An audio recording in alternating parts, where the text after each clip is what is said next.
Well, good afternoon, everybody. And just to say at the outset that I'm speaking in a personal capacity. What I'm about to say doesn't reflect the views of some of the organisations to which I'm affiliated. Why are so many people in Britain today so utterly disillusioned and despondent with the state of the country? Why do so many of us walk around with a palpable sense that something has gone fundamentally wrong, as though we're trapped in a car with the doors locked, being driven to some nightmarish destination? Why do 60% of people in Britain today say that they cannot really express what they really think? And why do more than half of us look at parties on both the left and the right and conclude that none of them really speak for us? And why, over the last decade, have millions of people been trying to find something different, whether by voting for populists, Brexit, or by pushing through the post-Brexit realignment in 2019? The answer is revolution. Over the last half century or so, the British people have been subjected to an economic and a cultural and a political revolution. And it came in two stages. On the right, the one political party that is supposed to care about our nation, the place we call home, ushered in a radical and relentless economic liberalism. And then on the left, the one political party that's supposed to care about ordinary working people and solidarity ushered in a radical and rampant cultural liberalism, which is pushing us apart, not bringing us together. And by the time they were finished, by the 2010s, Britain had been completely and utterly reshaped around a bewildering and narrow liberal consensus, which, according to the latest British Social Attitude Survey, is only shared by 20% of the country.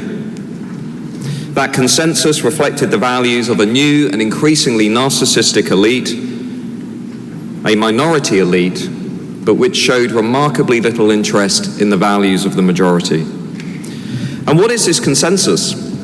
It's defined by three things. It's defined firstly by hyper-globalization, by a new and profoundly destabilizing economic model, which routinely prioritizes the interests of big business and the urban graduate class over the interests of the wider national community. It was defined, secondly, by an unprecedented era of mass and uncontrolled immigration, a relentless and failing social experiment which was introduced to help business solve a labor problem, and which has not only failed to do that, but is now giving us a glaring cultural problem. And it was defined by the hollowing out of our national democracy, by the removal of Britain's claim to be a self-governing, independent, sovereign nation. This left millions of people with a palpable sense that they're no longer even in the national conversation, no longer able to influence the decisions that are affecting their daily lives.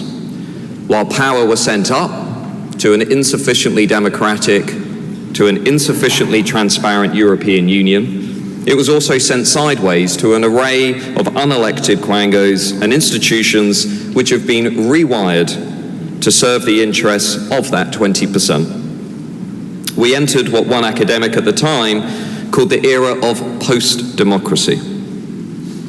In this way, the revolution has completely reshaped the country around the values of an increasingly socially liberal, if not radically progressive new elite. It's reshaped our media, creative, educational, political, and cultural institutions around their voice, while actively excluding, silencing, and stigmatizing the voice of millions of others. And it's reorganized British society around a new and profoundly divisive moral hierarchy, in which the only people who have social status, esteem, and social honor today are racial, sexual, and gender minorities, or their apparently enlightened white graduate allies. Have you ever noticed how the very same people who tell us not to engage in culture wars routinely describe society as though they are embroiled in a war.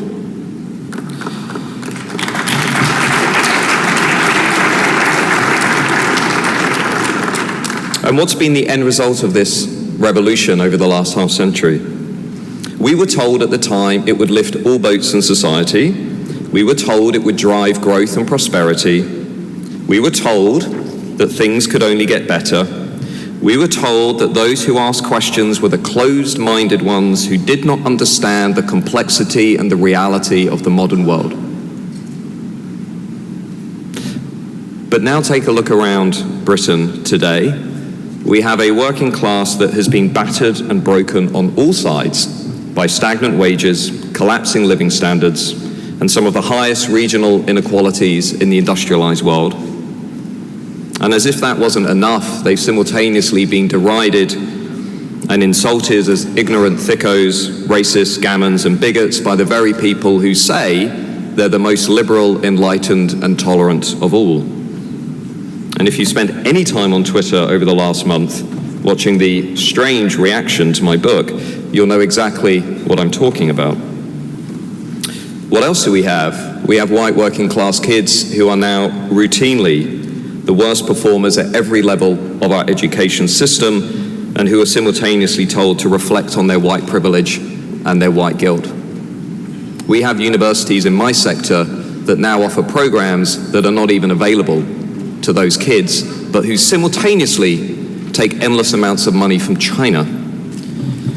We have some of the highest rates of family breakdown in the Western world, a country today where 40% of children are no longer living with their mum and dad by the time they turn 18. And the worst bit about that is it's the very same people who tell us over and over again to choose freedom, choose liberation, choose gender fluidity, choose diversity, who are simultaneously the most likely to get married, stay married, and have kids within marriage. My parents divorced when I was 5, so let me just say this. If somebody tells you, as they've been saying in the newspapers this week, that promoting strong families and doing all that we can to keep them together is not that important, is old-fashioned, or is reactionary, then I would put it to you that they have absolutely no idea what they're talking about.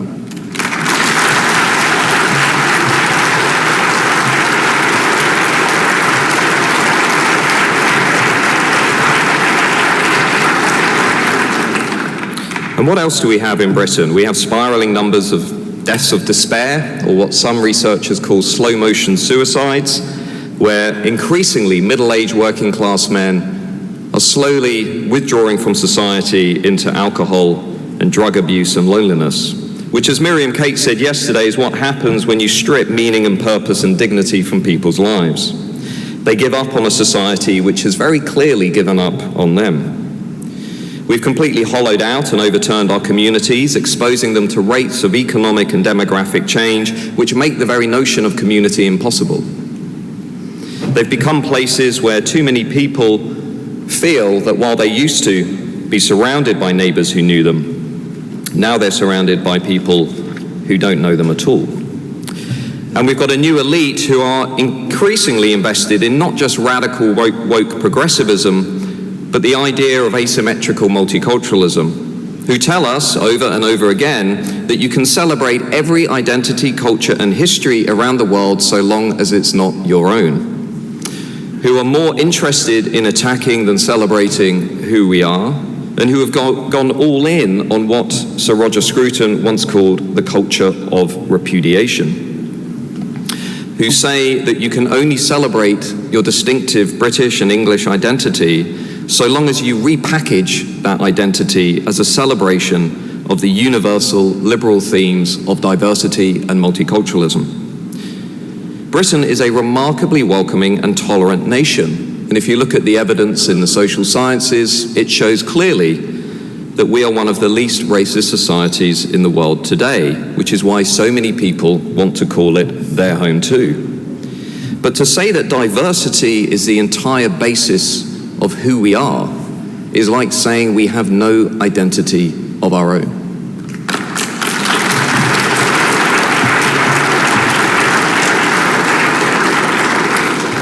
It's another example of the rise of what some scholars have called the luxury belief class in our society, the people who routinely advocate ideas and beliefs which they use to signal their social status to other members of the elite, which bring them very few costs, but which impose enormous costs on their fellow citizens. Mass immigration is one example, gender identity theory another, repudiating your country, tearing down the cultural guardrails that many other people in society do see as a crucial source of status and prestige, such as their national identity.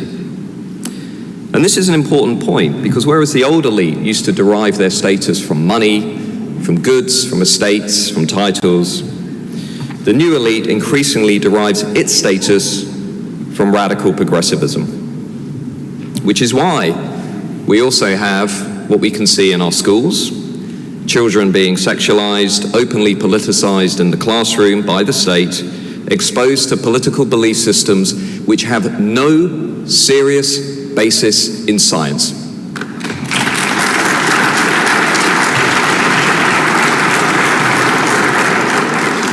Our schools, under a conservative government, have become a Wild West. Outside companies which are not regulated are brought in to teach children how to choke their partners during sex, how to choose between one of 72 different genders, and then refusing to show parents the materials that are being used to teach their children because of commercial sensitivities. We still have a London-centric economy which is too far organized around the city and financial services, which doesn't make things anymore, which still routinely puts the interests of global corporations ahead of the national community, and which, like a hopeless drug addict, has become completely hooked on cheap migrant labor and consumption.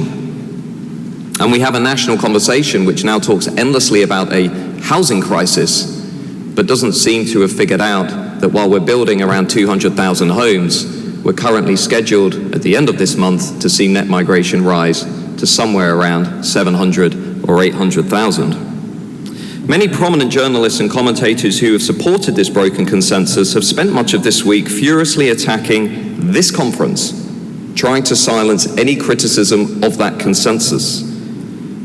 So let me ask them some questions. Maybe they can answer them. Where is the growth and the dynamism and the productivity that we were promised? Where is the innovation, the improving standards of living? Where are the happy citizens, the strong families, the united communities? We were told in the late 1990s and the early 2000s that if we went along with this model, things would only get better, but that has clearly not happened.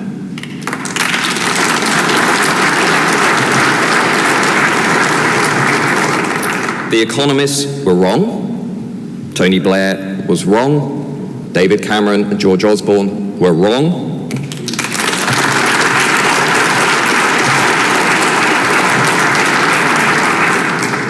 And the ultra-free traders were wrong. The revolution consistently has overpromised and it's underdelivered. And the evidence is clear. If you look at the literature in economics, albeit 20 years too late, there is now a consensus that hyper-globalization has disproportionately damaged workers, non-graduates, and areas outside of the cities. It's driven also a sledgehammer through our families, our communities, and our social fabric. And I thought conservatives cared about those things. But I've never heard the free traders and the libertarians talking about that evidence. So who voted for it?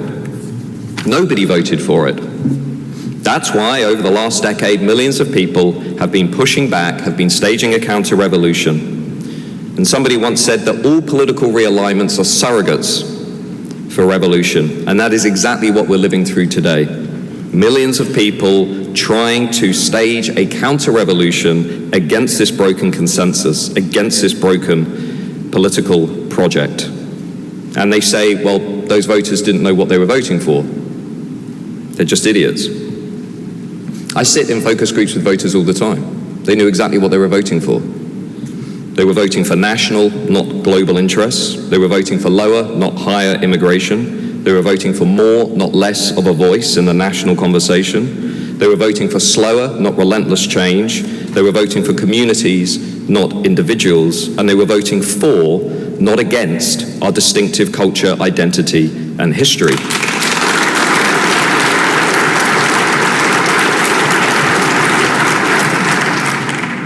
And what have they got? I haven't heard many people here say it, so I'll say it. They've got a Conservative Party that has completely failed to meet this moment.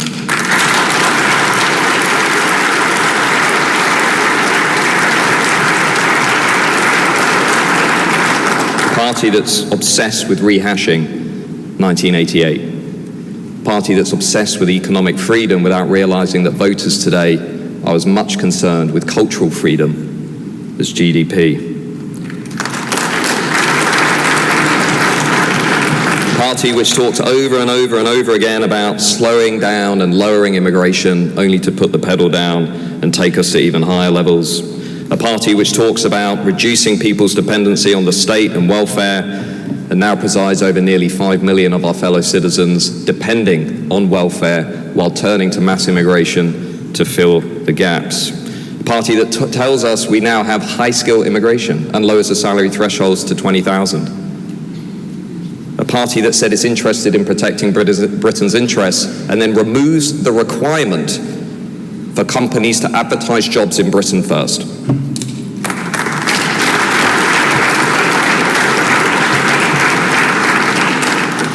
And a party that has talked a lot about reducing our dependence upon the graduate class and investing in others, but which has opened the floodgates to higher levels of international student migration, so there is now no incentive whatsoever for universities and companies to invest seriously in people who want to follow another path to success in our society. The Conservative Party, I'm afraid to say, calls itself conservative, but on a whole array of issues, the rights of women, the rights of children, our national culture, our history, has allowed the left to repackage all of that as toxic culture wars which cannot be debated unless they are being attacked, and which too many status-conscious Tories have viewed as being beneath them.